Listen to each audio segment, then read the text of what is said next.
So CBSE Board Class 7 Mathematics Data Handling Exercise 3.3 देखते हैं question number 4 को. The performance of a student in first term and second term is given. Draw a double bar graph choosing appropriate scale and answer the following. तो हमें एक double bar graph हमें बनाना है एक, और ये दो टर्म है, first term and second term. Maximum marks is 100 और ये सब्जेक्ट है, और फर्स्ट टर्म में ये नंबर्स है और सेकंड टर्म में ये नंबर्स है. तो सबसे पहले एक डबल बार ग्राफ ड्रॉ कर लेते हैं. मैं आपको समझाऊंगा, तो वीडियो को पूरा ज़रूर देखें. तो सबसे पहले मैं आपको यूनिट समझा देता हूँ. देखिए, यहाँ से लेके ये एक यूनिट मान लेते हैं इसे. ठीक है, 1 स्क्वायर इज 1 यूनिट, और ये जो स्क्वायर के अंदर ही 10 इस तरफ और 10 इस तरफ, तो ये सब यूनिट मान लेते हैं इसे. ठीक है, तो ये हो गया सब यूनिट और ये हो गया यूनिट. ठीक है, यहाँ से लेके यहाँ तक एक यूनिट हो गया और यहाँ से लेके यहाँ तक एक यूनिट हो गया. मतलब कि जो बड़ा वाला स्क्वायर है वो यूनिट, और जो छोटा वाला स्क्वायर ये दिख रहा है ना आपको, ये हो गया सब यूनिट. सभी ग्राफ पेपरों में ऐसा ही ग्राफ बना होता है. तो सबसे पहले पॉइंट नंबर 1 इज, सबसे पहले एक लाइन खींच लेते हैं. ठीक है, एक वर्टिकल लाइन और एक हॉरिजॉन्टल लाइन. मीन्स आप यहाँ से एक लाइन आप खींच सकते हो, यहाँ से यहाँ तक, जहाँ ये ग्रीन खत्म हो रहा है. एक एक आप लेफ्ट और बॉटम में एक आप छोड़ सकते हो. फिर यहाँ से इस तरफ बिल्कुल ग्रीन लाइन की सीध में आपको एक लाइन ड्रॉ करनी है, एक वर्टिकल और एक हॉरिजॉन्टल. समझ में आया? This is the point. ठीक है, और इसे नाम देते हैं, ये हो गया टर्म,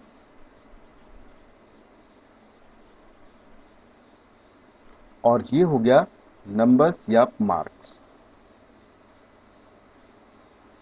ठीक है, पॉइंट नंबर 1 इज क्लियर. अब देखो, इसमें सबसे मैक्सिमम नंबर्स, इन सभी 10 संख्याओं में सबसे मैक्सिमम नंबर इज 95. ठीक है, 95 मीन्स अगर 1 यूनिट इज, अगर हम 1 यूनिट को 1 मार्क्स अगर मानते हैं, तो 95, तो हमारे पास में इतने सारे स्क्वायर नहीं है, तो हम मान लेते हैं 10 marks is equal to 1 unit. 10 marks is equal to 1 unit. समझ में आया आपको? मैंने 10 मार्क्स क्यों लिया है? क्योंकि हमारे पास में इसके बीच में भी सब यूनिट है. तो यूनिट मीन्स ये बड़ा वाला स्क्वायर, बड़ा वाला स्क्वायर मीन्स 1 यूनिट. तो 10 मार्क्स के लिए 1 यूनिट मान लेते हैं. ठीक है, तो इसमें डबल बार ग्राफ हमें क्रिएट करना है. तो डबल बार के लिए first term and second term. तो देखिए, ये एक यूनिट हो गया. इसके लिए यहाँ पर 10, ये हो जाएगा 20, ये हो जाएगा 30, ये हो जाएगा 40, ये हो जाएगा 50, ये हो जाएगा 60, ये हो जाएगा 70, ये हो जाएगा 80, ये 90 एंड ये 100. डबल बार मीन्स हम इन दोनों को ले लेते हैं. ये हो जाएगा फर्स्ट टर्म और ये हो जाएगा सेकंड टर्म. ठीक है, ये हो गया फर्स्ट और ये हो जाएगा सेकंड. समझ में आया आपको? और ये इस सब्जेक्ट को मान लेते हैं, यहाँ से लेके यहाँ तक ये हो जाएगा आपका 5 सब्जेक्ट है. English, Hindi, math, science and social science. ये इंग्लिश हो गया, और इन दोनों को मान लेते हैं हिंदी,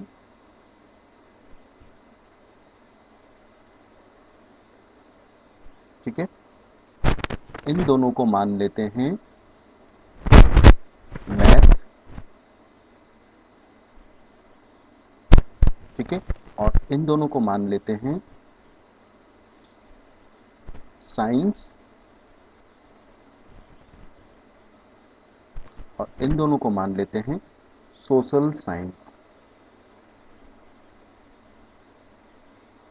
ठीक है, ये फर्स्ट टर्म, ये सेकंड टर्म, ये फर्स्ट,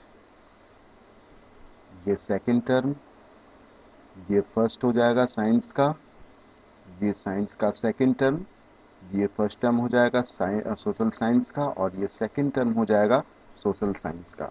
ठीक है, क्लियर इतना। अब देखो इंग्लिश में फर्स्ट टर्म में 67 और सेकेंड टर्म में 70। बहुत इजी से मैं आपको समझाऊंगा। फर्स्ट टर्म में कितना है 67 और सेकेंड टर्म में 70। क्या है 67 और 70। ठीक है, हिंदी में 72 65, 72 65, हिंदी में 72 65। मैथ्स में 88 95, 88 95।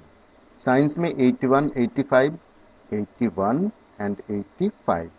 सोशल साइंस में 73 75, 73 75। ठीक है, हमने माना था 1 unit is equal to 10 marks.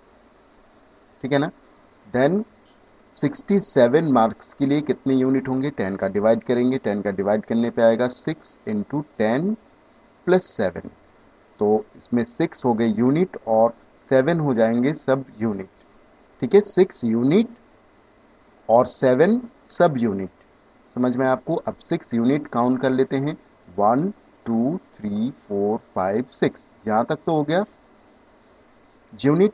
और 7 सब यूनिट आपको काउंट करना है छोटे वाले स्क्वायर।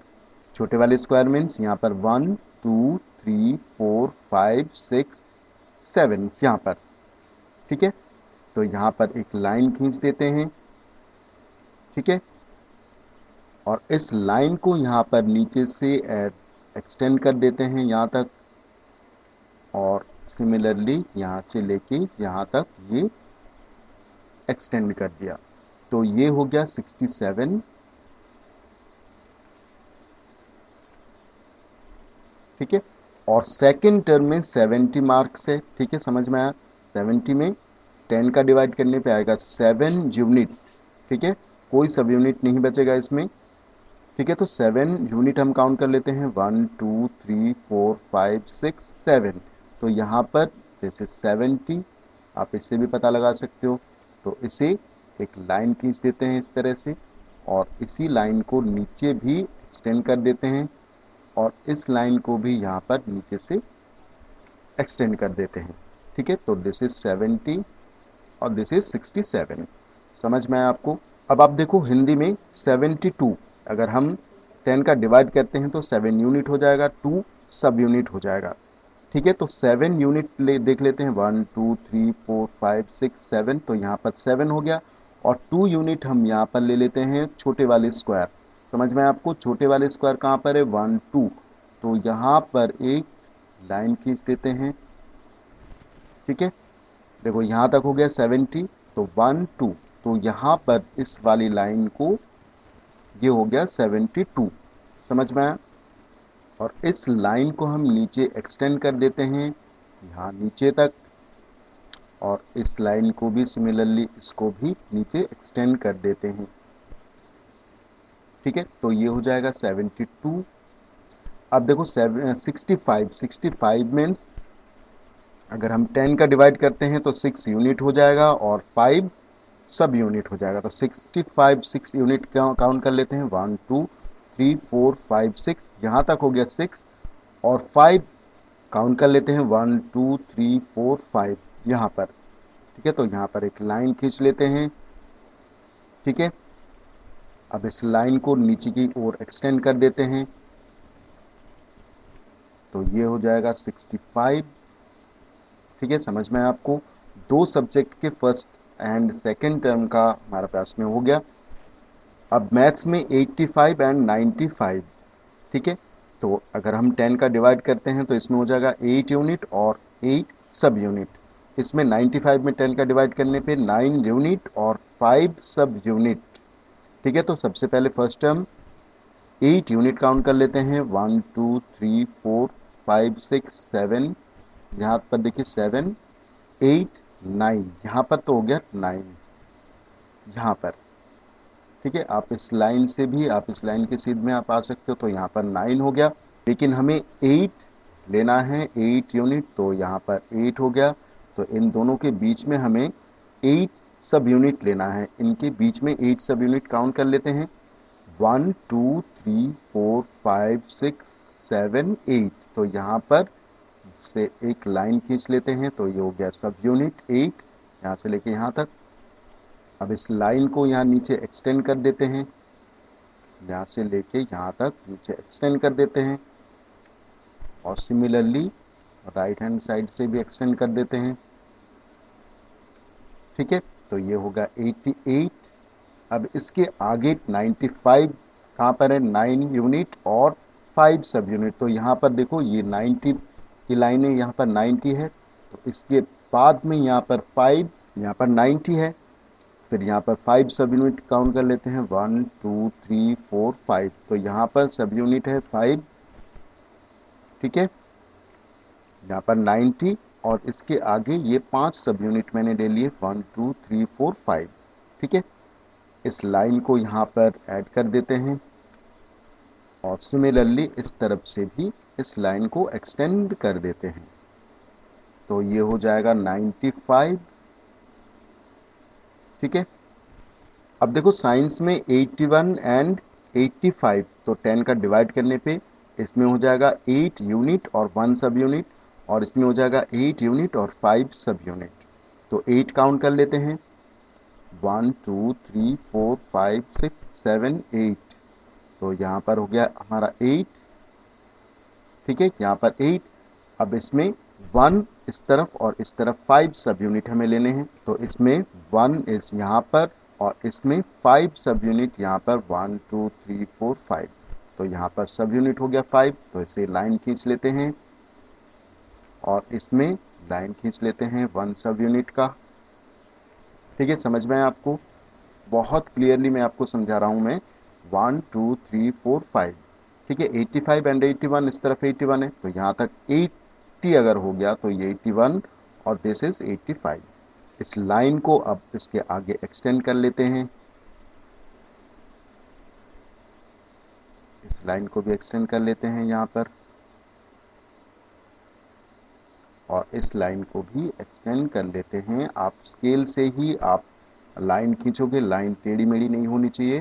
ठीक है, तो ये हो गया 81 और ये हो गया 85। ठीक है, नेक्स्ट इज 73 एंड 75। अगर आप 10 से डिवाइड करते हो तो 7 यूनिट और 3 सब यूनिट, 5 सब यूनिट। ठीक है, तो 7 काउंट कर लेते हैं, 1 2 3 4 5 6 7। यहाँ पर 7 है, यहाँ पर भी 7 है इसके लिए, सेकंड टर्म के लिए। तो 3 और 5 हमें सब यूनिट लेना है। तो इसमें 1 2 3, तो यहाँ पर हो गया 3 सब यूनिट, इसे लाइन खींच देते हैं एक, और इसमें हो गया 5, 1 2 3 4 5। तो ये हो गया सब यूनिट 5। ठीक है, समझ में आया आपको? अब इस लाइन को एक्सटेंड कर देते हैं, यहाँ से पॉइंट लेके आप स्केल से बिल्कुल एक लाइन आपको खींचनी है, और सिमिलरली यहाँ पर भी एक लाइन आपको खींचनी है, और सिमिलरली यहाँ पर भी आपको एक लाइन आपको खींचनी है, बिल्कुल ग्रीन लाइन के थ्रू। तो ये हो जाएगा 73 और ये हो गया 75। ठीक है, this is first term and this is second term. ठीक है, अब चौथी चीज है कि आपको first term and second term को अलग अलग शो करना है। ठीक है, तो आप इसमें कलर फिल कर सकते हो, कोई भी कलर आप दे सकते हो, और इसमें कोई दूसरा कलर दे सकते हो। ठीक है, तो मैं फिलहाल इस तरह से लाइन खींच देता हूं, जिससे कि आपको पता चले this is second term. Second term के लिए ये लाइन। ठीक है, तो ये सेकंड टर्म के लिए है जिसमें लाइन है बीच में, और फर्स्ट टर्म के लिए जिसमें लाइन नहीं है। तो हमारा डबल बार ग्राफ यहाँ पर कंप्लीट हो गया है। होप आपको बहुत अच्छे से समझ में आया होगा। ठीक है, हमने क्या लिया है, 10 marks is equal to 1 unit हमने लिया है, अर्थात 1 यूनिट को 10 मार्क्स हमने माना है। ठीक है, अब इसके क्वेश्चन कुछ है, 3 क्वेश्चन है, इस क्वेश्चन के भी उत्तर लिख लेते हैं। In which subject has the child improved his in performance the most. तो देखिए, परफॉर्मेंस उसी का इम्प्रूव हुआ है जिसने सेकंड टर्म में अच्छे मार्क्स अर्थात मैक्सिमम मार्क्स लाया होगा।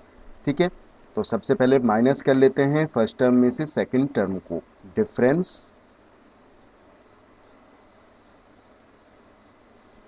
Of marks is equal to second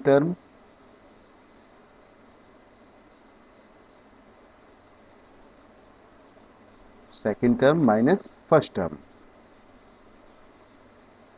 ठीक है, तो इंग्लिश में सबसे पहले सब्जेक्ट लिख लेते हैं। इंग्लिश में कितना इम्प्रूव हुआ है? 60 70 माइनस 67 इज इक्वल टू 3। अब देखते हैं हिंदी में 65 माइनस 72, इसमें माइनस का 7, अर्थात इसमें इम्प्रूव नहीं हुआ है, इसमें डाउन हुआ है। इम्प्रूव नहीं हुआ है, डाउन हुआ है। ठीक है, अब मैथ में ले लेते हैं। मैथ में 95 माइनस 88, तो इसमें 7 परफॉर्मेंस हुआ है, इम्प्रूव हुआ है। ठीक है, अब साइंस में 85 माइनस 81, इसमें 4 इम्प्रूव हुआ है, 4 मार्क्स का। सोशल साइंस में 75 माइनस 73, तो इसमें देखो 2 मार्क्स का इसमें इम्प्रूव हुआ है। ठीक है, और डाउन हुआ है सिर्फ हिंदी में।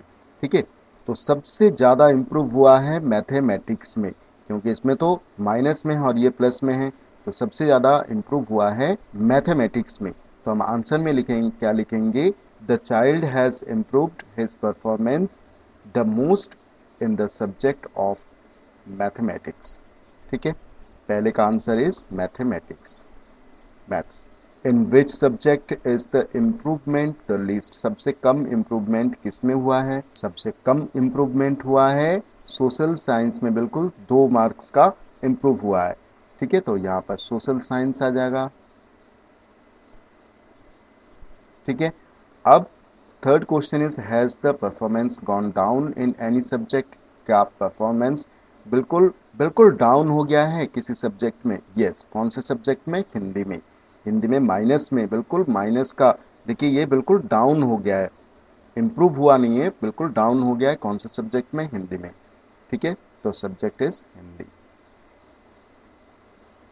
तो हम आंसर में क्या लिखेंगे? यस, इन हिंदी सब्जेक्ट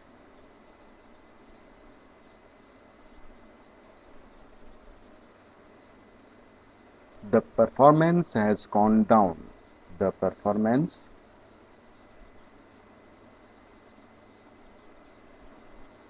gone down, बिल्कुल डाउन हो गया है।